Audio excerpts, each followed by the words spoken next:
ఇంకెరోజు side అయితే 13వ తేదీ August నెల 2024 మంగళవారం. ఇంకెరోజు మనం మదనపల్లి మార్కెట్లో టొమాటో స్టాక్ అంటే దిగుమతి వచ్చి మనం ఏ వాళ్ళో తెలుసుకుందామండి. నేనుతో పోల్చుకుంటే దిగుమతి తగ్గిందా లేదా పెరిగిందా వేటని ఎవరో తెలుసుకుందామండి. తెలుసుకునే ముందు ఛానల్ సబ్స్క్రైబ్ చేసుకోలేదా? ఇంకెందుకు ఆలస్యం, ప్లీజ్ లైక్ ప్లస్ సబ్స్క్రైబ్ చేసుకోండి. ఇంకా మన ఛానల్ సబ్స్క్రైబ్ చేసుకోకుండా అలాగే లైక్ చేయకుండా చూస్తుంటే వెంటనే లైక్ ప్లస్ సబ్స్క్రైబ్ చేసుకోండి. ఇక్కడ విషయానికి వస్తే తెలిసిందే కదా, మదనపల్లి మార్కెట్లో సుమారుగా 29, 30, 32, 33 అయితే ఉన్నాయి. దిగుమతుల గురించి మాట్లాడుకోవాల్సి వస్తే మనం ముందుగా టీవీఎస్ మండి లైన్ మొత్తం మాట్లాడుకుంటే పెద్దగా మార్పు అయితే లేదు. అలాగే జీపీఆర్, ఎంఆర్ఎం, భాగ్యలక్ష్మి మండి లైన్ మొత్తం మాట్లాడుకున్నా పెద్దగా మార్పు అయితే లేదు. మరి చూద్దాము ఈ ధరలు అనేది ఏ విధంగా వెళ్తే చూడాలి. అంటే మనకు వేలంపాట్లు అనేది ఒక్కొక్కసారి 8:30కి ప్రారంభం అవచ్చు, 8:35 ఇలా ప్రారంభం అయితే ఉంటుంది.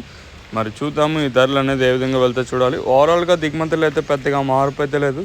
మీకు ఇదే విషయాన్ని అంటే 10-15 రోజుల నుంచి చెప్తా అంటే కొంచెం ఇదిగా ఉంటుంది. సో దాంట్లో నేనేం చేయలేను. అక్కడ దిగుమతులు అనేది ఏ విధంగా వస్తాయో అదే విధంగా చెప్పడం వరకు నా బాధ్యత. ఇదని ఇన్ఫర్మేషన్ ప్రస్తుతం అనుకున్నది ఈ వీడియోలో వచ్చేసి.